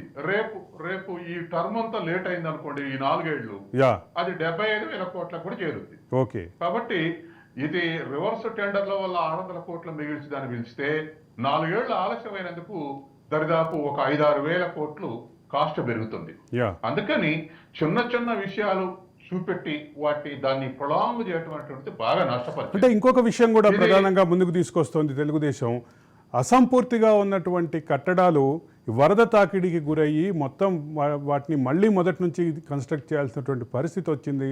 ఆ రకమైనటువంటి పరిస్థితి ఈరోజు ఎదుర్కొంటున్నాం అనేది తెలుగుదేశం యొక్క వాదన. ఇప్పుడు ఆలస్యం అవుతా ఉంటే మళ్ళీ ఇవి మళ్ళీ పునర్నిర్మించాల్సి వస్తుంది. కొట్టుకుపోయినవి మళ్ళీ నిర్మించాల్సి వస్తూ ఉంటది. మళ్ళీ టెండర్స్ పిలవాల్సి వస్తుంది, మళ్ళీ వాటికి డబ్బులు ఖర్చు పెట్టాల్సి వస్తుంది. ఇది నడుస్తున్నటువంటి కథే. కాబట్టి ఎక్కడైనా ఇది లాంగ్ గెస్టేషన్ ఉంటా ఉంటే ఇటువంటి నష్టాలు వస్తూ ఉంటాయి. కాబట్టి ఇప్పటికైనా తర్వాత రెండోది ఇంకోటి కూడా, ఇప్పుడు కాస్ట్ పెరిగితే మేము బెంచం అని ఒకాయించినటువంటి కేంద్ర ప్రభుత్వం బీజేపీ నాయకత్వంలో ఆ తర్వాత యాక్సెప్ట్ చేసి ఆనాడు 35,000 కోట్లకి యాక్సెప్ట్ చేసి మంచిది మేమే భరిస్తాం అనేది. ఇప్పుడు కూడా కేంద్ర ప్రభుత్వం అభ్యంతరం చెప్పట్లేదు, చెప్పదు కూడా. కాబట్టి ఇన్ టైంలో పూర్తి చేస్తాం లేనటువంటి లక్ష్యంగా పనిచేస్తే దాని మళ్ళీ ఎస్టిమేషన్ కాస్ట్ పెరగకుండేటువంటి అవకాశం ఉంది. ఇది ఒక అంశం. రెండోది, మీరు అడిగిన ప్రశ్న ఏంటంటే చంద్రబాబు నాయుడు ఎట్లా ఓవర్కమ్ అవుతాడు వీటి నుంచి ఆర్థికంగా అని ఒక ప్రశ్న అడిగారు. ఇవాళ రాష్ట్రాలకు కేంద్ర ప్రభుత్వానికి ఒక అగ్రిమెంట్ ఉంది. ట్యాక్సులలో 41% రాష్ట్రాలకు ఇస్తామనేటువంటి అగ్రిమెంట్ ఉంది. కానీ ఇమ్మీడియట్ గా ఇన్ కోర్స్ ఆఫ్ యాక్షన్ అది దరిదాపు అరౌండ్ 31-34% ఆ ట్యాక్సుల షేర్ ఇన్ టైంలో అందుతుంది. అది అప్పటికో సంవత్సరం ఫైనాన్షియల్ ఇయర్ అయిపోయిన తర్వాత, ఇంత అయిన తర్వాత, గొడవలు అయిన తర్వాత, డిమాండ్లు అయిన తర్వాత అట్లా ఇచ్చుకుంటూ వస్తున్నారు. కాబట్టి వెంటనే 41% ట్యాక్స్ ఎప్పటికప్పుడు రాష్ట్రాలకు ఇస్తే కొన్ని ఇబ్బందులు తప్పుతాయి. వాళ్ళు ఇప్పుడు ఇంప్లిమెంట్ చేసేటువంటి వెల్ఫేర్ ప్రోగ్రామ్స్ కానీ ఇటువంటివి కాదు. తర్వాత మరొక అంశం ఉంది ఏమిటంటే, ఇవాళ ఎంత వెనకబడి ఉన్నామంటే ఇవాళ జిఎస్టీ ఒక ఇండికేటర్. ఏది డెవలప్మెంట్, ఇండస్ట్రియల్ డెవలప్మెంట్ జిఎస్టీ ఒక ఇండికేటర్. ఇవాళ ఇండస్ట్రియల్ సెక్టర్ కానీ సర్వీస్ సెక్టర్ కానీ ఆ ఇండికేటర్ ప్రకారం చూస్తే నిన్నటి సెన్సెస్ ప్రకారం మహారాష్ట్ర ఈ సంవత్సరం 26,000 కోట్ల జిఎస్టీ కట్టింది. మహారాష్ట్ర 26,000 కోట్లు కలెక్ట్ చేసిందా, కట్టింది, జిఎస్టీ పే చేసింది. ఓకే. ఆంధ్రప్రదేశ్ పే చేసింది 5,500 కోట్లు. తర్వాత తెలంగాణ పే చేసింది కూడా 5,500, బిట్వీన్ 5,000 కోట్ల నుంచి 6,000 కోట్ల మధ్య, 6,000 కోట్లు అనుకోండి. ఓకే. ఆంధ్రప్రదేశ్ ఒక 6,000 కోట్లు పే చేసింది, తెలంగాణ ఒక 6,000 కోట్లు పే చేసింది, మహారాష్ట్ర 26,000 కోట్లు జిఎస్టీ పే చేసింది. అంటే ఈ డిఫరెన్స్ కు ఇది ఇండికేషన్. అంటే డెవలప్మెంట్ కి ఒక ఇండికేషన్. అంటే ఎంత ఇండస్ట్రియలైజేషన్ అయింది, ఎంత. తర్వాత తమిళనాడు మరొక రాష్ట్రం 10,000 గుజరాత్ 10,000 కోట్లు పే చేసినాయి. ఓకే. కాబట్టి జిఎస్టీ జనరేట్ అవుతుందంటే దాని తగ్గట్టుగా ఇండస్ట్రియల్ తర్వాత సర్వీస్ సెక్టర్ డెవలప్ అయితేనే అది ఎక్కువ పెరుగుతుంది. అందుకని వాణిజ్యం ఎక్కడైతే జరుగుతుందో ప్రొడక్షన్ ఎక్కడైతే జరుగుతుందో ఈ రెండు ప్లేసెస్ లోనే ఎక్కువగా జిఎస్టీ పాయింట్స్ కలిపి నేను డెవలప్మెంట్. కాబట్టి అట్లా డెవలప్మెంట్ యొక్క ఇండికేటర్. ఇవాళ పోలవరం పూర్తి కాకపోతే లేదా ఆంధ్రప్రదేశ్ డెవలప్ చేయాలంటే ఇట్లా సెంట్రల్ ట్యాక్సెస్, తర్వాత ఇతర రావాల్సినటువంటి అవసరం ఉంది, సెంట్రల్ పూల్ నుంచి రావాల్సినటువంటి అవసరం ఉంది. రెండవది స్టేట్ గవర్నమెంట్స్ కు సెస్సుల నుంచి, తర్వాత ఈ రిజర్వ్ బ్యాంక్ ఇచ్చేటువంటి దాని నుంచి కొంత మేరకు రాష్ట్ర యొక్క ఫిజికల్ డెఫిసిట్ పూర్తి చేసుకోవడానికి సాయం చేయాల్సినటువంటి అవసరం ఉంది. ఎందుకంటే అప్పుల మీద బార్ ఉంది, 3.5% అప్పుల మీద బార్ ఉంది. యా ఓవర్కమ్ కావడానికి వీల్లేదు. అది దాటితే సెంట్రల్ గవర్నమెంట్ ఇచ్చేదాన్ని మేము ఇయ్యమంటది. ఎస్ కాబట్టి దానికి లోబడి రాష్ట్రాలు పనిచేస్తున్నప్పుడు లోటును పూడ్చుకోవటానికి కేంద్ర ప్రభుత్వం సాయం చేయాల్సినటువంటి అవసరం ఉంది. యా తర్వాత రెండోది, ఆంధ్రప్రదేశ్ రెవెన్యూ డెఫిసిట్ తోటి స్టార్ట్ అయింది, రెవెన్యూ డెఫిసిట్ తోటి. ఎస్ కాబట్టి ఆ డెఫిసిట్ అట్లే విభజన నుంచి డెఫిసిట్ వస్తుంది. కాబట్టి ఇటువంటి విషయాల్లో మరి కేంద్ర ప్రభుత్వం సహాయం చేయాల్సినటువంటి అవసరం ఉంది. తర్వాత ఆంధ్రప్రదేశ్ లో కూడా ఈ దీనికన్నా అట్మాస్ఫియర్ కన్నా ఎప్పుడు ప్రశాంతంగా ఉండే ఆంధ్రప్రదేశ్ గత 5 ఏళ్లుగా పొలిటికల్ వెంజెన్స్ బాగా పెరిగింది. యా దానికి సంబంధించిన అంశానికే నెక్స్ట్ వస్తున్నాను. అంటే Yeah. అంటే అది లేకపోతే మంచి అట్మాస్ఫియర్ ఉంటే క్యాపిటల్ వస్తుంది. అట్మాస్ఫియర్ ఎందుకంటే మనం ఒక మాట చెప్తాం, law and order is a prerequisite for development. Yes అభివృద్ధికి ముందు అసలు శాంతి భద్రతలు ఉండాలి. అవి లేకపోతే రారు, బయట నుంచి రారు. యా జమ్మూ కాశ్మీర్ బొమ్మండి ఎవడన్నా వస్తాడో ఎస్ ఇగో అటువంటి పరిస్థితి ఫేస్ చేస్తుంది గత 5 ఏళ్ళు. ఆంధ్రప్రదేశ్ మీద కొత్త ప్రభుత్వం మీద ఉన్న మరొక ఎజెండా శాంతి భద్రతల పరిరక్షణ. అదే సందర్భంలో గత కాలంలో ఎవరైతే ఇబ్బందులు ఎదుర్కొన్నారో వాళ్ళకి సంబంధించినటువంటి స్వాంతన ఊరట రావాల్సిన పరిస్థితి ఉంది. దీన్ని ఎట్లా చూస్తున్నారు రవి గారు? ఇది ఏ ప్రభుత్వం ఉన్నా కొత్త ప్రభుత్వం ఎందుకు ఫామ్ అయిందండి? గత ప్రభుత్వంలో ఏవైనా తప్పులు జరిగి వాళ్ళు ఆ విధంగా ఆటవికంగా ప్రవర్తించారనే ఉద్దేశంతోనే కదా ప్రజలు వాళ్ళని తిరస్కరించి ఉండొచ్చు. యా మరి అలాంటి పరిస్థితుల్లో కొత్తగా 2 రోజులు కూడా 4 రోజులు కూడా కాలేదు, ఈ రోజే ప్రమాణ స్వీకారం అయింది. యా సో అప్పుడే మనం రాష్ట్రంలో చాలా ప్రాంతాల్లో చూస్తున్నాం. నేను ఒక వీడియో చూసిన నిన్న అనుకుంటా, లోకేష్ గారి తాలూకా ఫ్లెక్సింగ్ చూపించి ఒక అమరావతి రైతు అనుకుంటాను ఎవరైతే ఉన్నారో తనతో క్షమాపణ చెప్పిస్తూ బోరుమని ఏడ్పిస్తున్నాడు ఆయన్ని, అక్కడ ఉన్న తెలుగుదేశం వ్యక్తి. యా ఇంకొకటి గుంటూరులో ఒక రెడ్డి కమ్యూనిటీ ఆయన నడిపే ఒక హాస్టల్లో ఈ జనసేన వ్యక్తులు లోపలికి వెళ్ళి వాళ్ళ తాలూకు ఇన్ఫ్రాస్ట్రక్చర్ అంతటిని కూడా డిస్టర్బ్ చేసి ఒక పెద్ద ఆయన వయసుకు కూడా గౌరవం కన్నా మోకాళ్ళ మీద నిలబెట్టి క్షమాపణ కోరుతున్నాడు. ఓకే ఎవరో చేసే తప్పులకి కిందనున్న ప్రజలు అనేది బలైపోతున్నారు అనేది మనం చాలా స్పష్టంగా కనిపిస్తూ ఉంది. సో నేను అందుకే ఇక్కడ చంద్రబాబు నాయుడు గారు కానీ, జనసేన నాయకులు కానీ, జనసేన అధినేత పవన్ కళ్యాణ్ కానీ, కేంద్రంలో ఉన్న బీజేపీ కూడా ఇప్పుడు ఇక్కడ ఎన్డీఏ ఎలియన్స్ లో ఉంది. కాబట్టి మిమ్మల్ని ప్రజలు ఎన్నుకున్నది గత ప్రభుత్వం 5 ఏళ్లలో వాళ్ళకు అనుగుణంగా లేకపోవడం వల్ల, లేకపోతే వాళ్ళ లక్ష్యాలను చేరుకోలేకపోవడం వల్లే అయి ఉంటుందనే విషయం అనేది మర్చిపోకూడదు. ఈ 5 ఏళ్ల కాలాన్ని మీరు ఎలా సద్వినియోగం చేసుకుంటారో రాష్ట్రంలో ఉన్న సమస్యల మీద దృష్టి పెట్టాలి తప్ప వైసీపీ కార్యకర్తలు వేధిస్తాం, వాళ్ళ కార్యకర్తలు వేధిస్తాం అనేది కరెక్ట్ కాదు. ఎందుకంటే మీ ఇక్కడ జగన్మోహన్ రెడ్డి గారు 5 ఏళ్లలో మనం ఎలా అనుకున్నారు, ఆయన మనకి పార్టీలతో సంబంధం లేకుండానే మనం వెల్ఫేర్ స్కీమ్స్ ఇద్దాము, సో ఆయన టీడీపీ వల్ల అయినా కూడా మన వెల్ఫేర్ ఎజెండాలో ఫిట్ అయితే వాళ్ళ క్రైటీరియా కానీ మీట్ అయితే వాళ్ళకి ఇచ్చేయండి అని చెప్పి ఆయన స్పష్టంగా చెప్పాడు. సరే వాళ్ళ తాలూకు ఎమ్మెల్యేలు లేకపోతే స్థానిక నాయకత్వం వాళ్ళకి దశాబ్దాలుగా గ్రామ స్థాయిలో ఉండే వాతావరణం ఎలా ఉంటుందంటే రాయలసీమలో ఫ్యాక్షనిజం ఉంటుంది, ఉత్తరాంధ్రలో ఏంటంటే ఒకరికొకరు అసూయ రాగద్వేషాలతో ఉంటారు. ఇవన్నీ కూడా కామన్ రాజకీయాల్లో. అందులో స్థానిక రాజకీయాలు, రీజనల్ పార్టీలో ఉండే రాజకీయాలు, ఆయా పార్టీల వ్యక్తుల మధ్య ఏంటంటే పరస్పర వైరుధ్య భావాలు ఉండడంతో పాటు వ్యక్తిగత వైషమ్యాలు కూడా ఉండడం అనేది సహజం. అయితే ఇవి వ్యక్తులను చంపుకునేలాగా, లా అండ్ ఆర్డర్ని డిస్టర్బ్ చేసేలాగా, ఒక వ్యక్తిని హింసించే విధంగా పూర్తిగా ఉంటే అది ఆంధ్రప్రదేశ్ తాలూకు ఇమేజే నష్టపోతుంది. అది నేను ఓన్లీ ఈ ప్రభుత్వమే చేస్తుందని కాదు, అది ఎవరు చేసినా కూడా అది తప్పనే మనం ఖండించాల్సిన విషయం. అయితే అది అందరం కూడా ఖండించాల్సిన అవసరం కూడా ఉందనేది. ఆంధ్రప్రదేశ్కి సంబంధించినటువంటి పెట్టుబడుల వాతావరణం డెవలప్ చేయడం కోసం హోంశాఖ క్లియర్గా ఒక పకడ్బందీ వ్యూహంతో పనిచేయాల్సిన అవసరం ఉంది. ఏదైతే ఎన్విరాన్మెంటల్ ఎకో ఫ్రెండ్లీ వాతావరణం సృష్టించే క్రమంలో ఖచ్చితంగా పోలీసు శాఖ మీద చాలా పెద్ద బాధ్యత ఉందని చెప్పక తప్పదు అనేది మన ప్యానలిస్టుల అభిప్రాయం. ఇక మరొక కీలకమైన విషయానికి వద్దాం. ఆంధ్రప్రదేశ్ శాసనసభలో 175 స్థానాలుంటే 164 స్థానాలతో ఎన్డీఏ కూటమి ఇప్పుడు అధికారంలోకి వచ్చింది. కేవలం 11 స్థానాలతో మిగిలిపోయినటువంటి గత కాలపు అధికార పక్షానికి శాసన మండలిలో విరుద్ధమైనటువంటి ఫలితాలు ఉన్నాయి. మొత్తం 58 స్థానాలు ఉంటే 58 స్థానాల్లో 30 స్థానాలు వైసీపీకి ఉన్నాయి. 30 మంది వైసీపీ వాళ్ళు ఉన్నారు. రెండో పక్క తెలుగుదేశం పార్టీకి కేవలం 8 ఉన్నాయి. ఇప్పటివరకు జనసేన ఇంతవరకు ఎమ్మెల్సీ ఎవరు గెలవని కారణంగా ఖాతా తెరవని పరిస్థితి ఉంది. మరోపక్క 4 ఇండిపెండెంట్లు ఉన్నారు. నామినేటెడ్ 8 మంది ఉన్నారు. పీడీఎఫ్ 2 ఉన్నారు. 6 స్థానాలకి ఎన్నికలు జరగాల్సినటువంటి పరిస్థితి ఉంది. ఈ సంక్లిష్ట పరిస్థితిలో భారత రాజ్యాంగం ప్రకారం, భారత శాసన వ్యవస్థ ప్రకారం 2 సభలలో ఆమోదం పొందితేనే బిల్లులు ఆమోదం పొందినట్లు, ఆ తర్వాత గవర్నర్ సంతకంతో ఆ బిల్లులు చట్టంగా మారతాయి అనేది ప్రాథమికమైనటువంటి నిబంధన.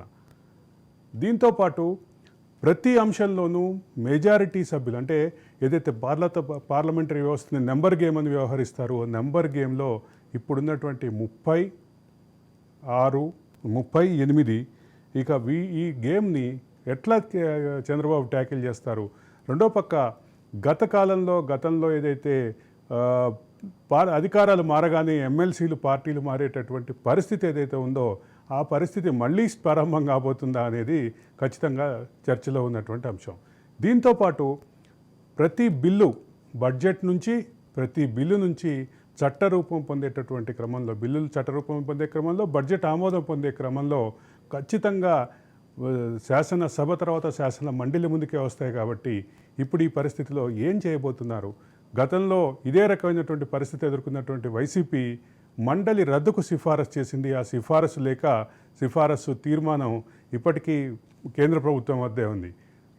ఆ తీర్మానం ఆచరణ దిశగా నడిపేలాగా చంద్రబాబు ప్రయత్నిస్తారా? మరోవైపు అసలు దీనికి సంబంధించినటువంటి ప్లాన్ ఆఫ్ యాక్షన్ ఎట్లా ఉండేటటువంటి అవకాశం ఉంది? రవి గారు, ఇప్పుడు మన స్క్రీన్ మీద ప్లే అవుతున్నాయి దానికి సంబంధించినటువంటి గ్రాఫ్ ఏదైతే ఉందో, రవి గారు, ఇప్పుడు మండలికి సంబంధించి తెలుగుదేశం వ్యూహం ఎలా ఉండబోతుంది? ఖచ్చితంగా నాకైతే అనిపిస్తుంది, ఇప్పుడు మండలిలో ఇప్పుడు గతంలో వాళ్ళు చూశారు, శాసనసభలో వీళ్ళకి మెజారిటీ ఉండేది, మండలిలో వాళ్ళు ఇబ్బంది పడిన పరిస్థితి ఉన్న తర్వాతనే కదా జగన్మోహన్ రెడ్డి గారు మండలిని రద్దుకి సిఫార్సు చేశారు. ఆ ప్రక్రియలో భాగంగానే చాలా మంది మోపిదేవి వెంకటరమణ లాంటి వాళ్ళని వీళ్ళందరినీ కూడా రాజ్యసభకు పంపించే పరిస్థితి కూడా వచ్చింది. సో ఇక్కడ నాకు తెలిసినంత వరకు చంద్రబాబు నాయుడు గారు కాస్త రాజకీయ చాణక్యుడు కాబట్టి ఖచ్చితంగా ఈ మండలి వ్యవస్థను రద్దు చేస్తాడు. అయితే చాలా మందికి వాళ్ళ ఎమ్మెల్సీ ప్రామిస్ చేశారు కదా, వాళ్ళ పరిస్థితి ఏంటి అని అంటే, ఇప్పటికిప్పుడు చంద్రబాబు నాయుడు గారు ఎమ్మెల్సీలుగా నామినేట్ చేసే పరిస్థితులు కూడా ఏం లేవు. ఎందుకంటే 2 ఏళ్ల పాటు స్థానిక సంస్థలన్నీ కూడా వైసీపీ చేతుల్లోనే ఉంటాయి. స్థానిక సంస్థల ఎమ్మెల్సీ కోటాల్లో కూడా ఎలక్ట్ అయ్యే ఎలక్షన్స్ కూడా ఇప్పుడు ఏం లేవు. కాబట్టి ఎలానో లెటర్ కేంద్రం దగ్గరే ఉంది కాబట్టి దాన్ని రద్దు చేపించి ఈ 2 ఏళ్ల తర్వాత స్థానిక సంస్థల ఎలక్షన్లు మళ్ళీ వచ్చేటప్పుడు టీడీపీ ఖచ్చితంగా అధికారంలో ఉండే పార్టీ కాబట్టి వాళ్ళకు అనుకూలంగా ఏ విధంగా అయితే వైసీపీ గతంలో స్థానిక సంస్థల ఎలక్షన్లు నిర్వహించిందో ఆ విధంగా అదే రూట్ లో పోయి, కానీ స్థానిక సంస్థలు అదే సందర్భంలో మరొక సమస్య వస్తుంది. ఇప్పుడు మంత్రి పదవుల విషయంలో ఏదైతే నెంబర్ లిమిట్ ఏదైతే ఉందో, ఆ లిమిట్లో మళ్ళీ ఇంకొక 6 స్థానాలు తగ్గే పరిస్థితి ఉంటుంది. ఇక్కడ క్యాబినెట్లో 2 సభలకి కలిపి దాంట్లో నుంచి 10%కి మాత్రమే అని ఒక లిమిట్ ఉంది. ఆ లిమిట్ మళ్ళీ తగ్గిపోయేటటువంటి పరిస్థితి వస్తుంది కదా. 15% అని అనుకుంటాం కదా, what ever it may be, 10 or 15. So 15%. So ఆ విధంగా అయితే మాత్రం ఖచ్చితంగా చంద్రబాబు నాయుడు గారు పునరాలోచిస్తారు. నాకు తెలిసి ఖచ్చితంగా వాళ్ళకున్నే అనుకూలమైన అంశాలు ఏంటి, కేంద్రంలో రాష్ట్రంలో కూడా 2 కూడా ఒకే కూటమిలో ప్రభుత్వాలు కాబట్టి ఖచ్చితంగా ఒక సమాలోచన అయితే చేసే పరిస్థితి కూడా ఉంటది. ఇప్పుడు మహా అయితే 4-5 మంత్రులు తగ్గితే వాళ్ళకి వచ్చిన నష్టం ఉంది. 2 ఏళ్ల పాటు వీళ్ళు అసెంబ్లీలో బిల్లులు పెట్టి అవి మళ్ళీ అవిశ్వాసం వైపు ముందుకెళ్ళి ఇవన్నీ చాలా రక్కస్ నడుస్తూ ఉంటది. కాబట్టి శాసనసభ కాలం నాడే శాసన మండలి సమయం కూడా వృధా అయ్యే అవకాశాలు ఎక్కువగా ఉంటాయి. కాబట్టి ఖచ్చితంగా జగన్మోహన్ రెడ్డి గారి తాలూకా ఎమ్మెల్సీలు ఖచ్చితంగా వీళ్ళ తాలూకా బిల్స్ ని వ్యతిరేకించే పరిస్థితి వస్తుంది.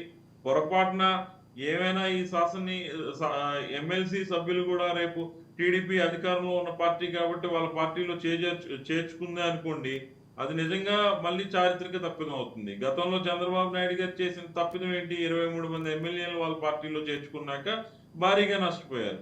ఇప్పుడు ఎమ్మెల్సీలను వీళ్ళు తెచ్చుకొని అధికార పార్టీ ఉంది కాబట్టి వాళ్ళలో ఎవరైనా ఎమ్మెల్సీలకి కేసులు ఉన్నా, లేకపోతే ఇంకేమైనా స్థానిక అవసరాలు ఉన్నా, లేకపోతే వ్యాపార అవసరాలు ఉన్నా కూడా వాళ్ళైనా పార్టీ మారి ఆలోచన చేస్తే ఖచ్చితంగా టీడీపీ అలాంటి నిర్ణయం తీసుకుంటే అది భారీ చారిత్రక తప్పిదంగానే చూడొచ్చు.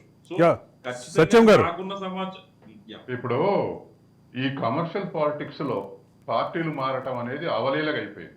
ఓకే, దాన్ని ప్రజలు కూడా పట్టించుకునే స్థితి వచ్చింది. యా, తర్వాత రెండోది, ఎమ్మెల్సీలు డైరెక్ట్ ప్రజలతో సంబంధం ఉన్నటువంటి ఎన్నికలు కావు.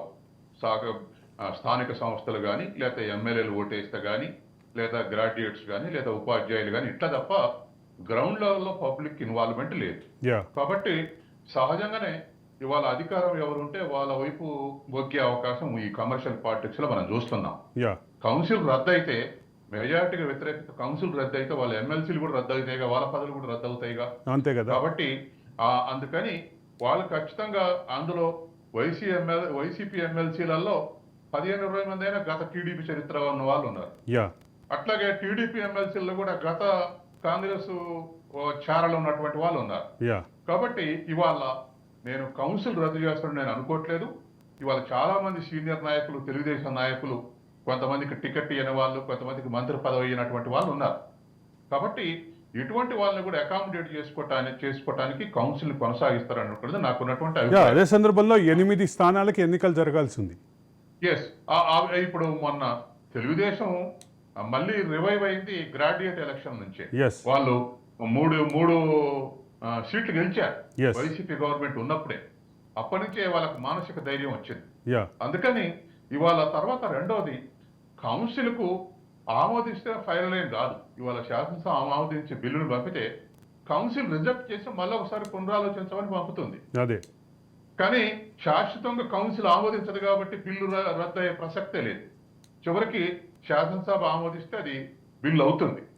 అయితే రాజ్యాంగంలో 112 ఏ ఆర్టికల్ ప్రకారం శాసనసభ అప్రూవల్ కాకుండా ₹1 కూడా ఖర్చు పెట్టడానికి వీల్లేదు. బడ్జెట్ అప్రూవల్ కాకుండా, స్టేట్ అయినా సెంట్రల్ అయినా వాటి అప్రూవల్స్ కు ఏమైనా సవరించడం సూచనలు చేయటం తప్ప మేము రిజెక్ట్ చేస్తే బిల్లు కాకూడదు అనేది లేదు. కాబట్టి 1-2 సార్లు చేస్తారు. ఈ లోపు నేను అనుకుంటా కౌన్సిల్ మెంబర్లు చాలా మంది మానసికంగా మొగ్గే అవకాశం ఉంది అధికార పార్టీ వైపు. తర్వాత ఎలక్షన్లు కొన్నిట్లో గెలుచుకునే అవకాశం ఉంది.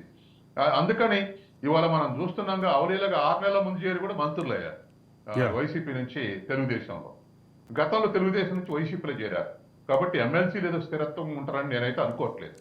అది తర్వాత రెండోది, ప్రజలతో సంబంధం ఉన్నటువంటి కాబట్టి చంద్రబాబు నాయుడు కూడా చేర్చుకుంటాడు. ఎమ్మెల్సీ కౌన్సిల్ అంటే పెద్దల సభ సార్, పెద్ద సభకి స్థిరత్వం లేదు అని మీరు ఒక కామెంట్ పాస్ చేస్తున్నారు. పెద్దల సభేనండి, కానీ పెద్దల సభలో పెద్దల్ని ఇప్పుడు రాజ్యసభ గాని కౌన్సిల్ గాని అమల్లోకి తీసుకొచ్చింది ఏమిటి? రాజ్యాంగం ఎక్స్పర్ట్స్ ఉండాలని. అంటే ఒక చట్టం అంటే ఒక బిల్లు చట్టంగా మారే క్రమంలో మరొక ఫిల్టర్ గా ఉండాలి అనేది మరొక లెవెల్ ఆఫ్ చేశారు. కాదండి, ఎక్స్పర్ట్స్ ఇవాళ అన్ని రకాల ఎక్స్పర్ట్స్ ని దాంట్లో నామినేట్ చేస్తారు, ఎలక్ట్ అయ్యి వస్తారు. ఎవరికి లేని గ్రాడ్యుయేట్లకి ఎందుకు ఇచ్చారు ఓటు హక్కు? ఎవరికి లేదు టీచర్లకి ఎందుకు ఇచ్చారు? వాళ్ళు ఆలోచించి ఎన్నుకుంటారని. అటువంటి ఆలోచన పనులు వచ్చి కౌన్సిల్ లో సలహాలు ఇస్తారని, చర్చిస్తారని. కానీ వాళ్ళు ఎవరు నామినేట్ చేస్తారో నిజంగా చెప్పండి, ఎవరు నామినేట్ చేస్తున్నారో చెప్పండి. దానికి సంబంధించి మళ్ళీ నేను కొత్తగా వ్యాఖ్యలు చేయదలుచుకోలేదు, అది అందరికీ తెలిసిన విషయమే. లేదు, మిమ్మల్ని వదిలిపెట్టాను నేను. మీరు చెప్పండి. రెండు వైపులా ఆంధ్రప్రదేశ్ లో కాదు, ఎవ్రీవేర్ ఎవ్రీ స్టేట్ ఇప్పుడు నామినేట్ చేస్తున్నారు. రాజ్యసభకి కానీ ఎమ్మెల్సీలుగా కానీ వచ్చే వాళ్ళలో ఎక్కువ మంది వ్యాపార నేపథ్యం ఉన్నటువంటి వాళ్ళే వస్తున్నారు. అది మొదటి పాయింట్. మీరు ఎస్కేప్ కావడానికి మంచి సున్నితమైన పాయింట్ చెప్పారు. అట్లే లేదు, నేను చెప్తున్నా, మీరు వింటలే. మొదటి పాయింట్ వ్యాపార నేపథ్యం ఉన్నటువంటి వాళ్ళు వస్తున్నారు. రెండో పాయింట్ నేర నేపథ్యం ఉన్న వాళ్ళు వస్తున్నారు. మూడో పాయింట్ అన్నిటికంటే ముఖ్యమైనది ఏంటంటే ప్రత్యక్ష ఎన్నికల్లో గెలవని వాళ్ళు, ప్రజలతో సంబంధం లేని వాళ్ళు దీన్ని ఒక దొడ్డిదారి మార్గంగా ఎంచుకున్నారు. గుడ్. నాకెక్కడ హెజిటేషన్ లేదు. నాకెక్కడా హెజిటేషన్ లేదు. Okay okay thank you. కాబట్టి Yeah. నేనే చెప్తా అనుకున్న మీతోటి చెప్పిస్తే ఎట్ట చెప్తారని 100%. అందుకని 100%. True, అందులో it is true. సార్ ప్రజా జీవితంలో ప్రజలకు సంబంధించినటువంటి అన్ని అంశాలను పరిశీలించే వాళ్ళగా మనకు కొన్ని ఖచ్చితమైన అభిప్రాయాలు అయితే ఉంటాయి. Yes, దాని విషయంలో yes, ఎక్కడ yes. ఏమీ భేదాభిప్రాయం లేదు. మొత్తం మీద ఆంధ్రప్రదేశ్లో ఈరోజు ఏర్పడినటువంటి కొత్త ప్రభుత్వం ముందున్నటువంటి ప్రధాన సవాళ్ళు ఏంటి, ఈ ప్రధాన సవాళ్ళని ఇంకొక విషయం మనకి సమయాద్భాయంతో వల్ల తీసుకోలేకపోయాం, అది భారీ మేనిఫెస్టో అమలుకి ఏ రకమైనటువంటి సహాయం వస్తుంది అనేది ప్రధానమైన అంశం. అయితే ఇప్పుడు ప్రధానంగా చూస్తే ప్రధానమైనటువంటి అంశాలు, ప్రధానమైనటువంటి అవరోధాలు, ప్రధానమైనటువంటి అడ్డంకులు, వీటిని ఎదుర్కోవడానికి చంద్రబాబు దగ్గర ఉన్నటువంటి మాస్టర్ ప్లాన్ ఏంటి, అదే సందర్భంలో చంద్రబాబు మాస్టర్ ప్లాన్కి మోడీ ఏ రకమైనటువంటి సహకారం అందిస్తారు, ఇది అంశంగా ఈ అంశంతో మనం ఈరోజు డిబేట్ టేకప్ చేసాం. మనతోటి పార్టిసిపేట్ చేసినటువంటి రవికుమార్ గారు, అనలిస్ట్ రవికుమార్ గారు, అలాగే అందే సత్యం గారు, ఇద్దరికి ధన్యవాదాలు. ఇది the talk with Aravind Kolli. Stay tune to Raj news.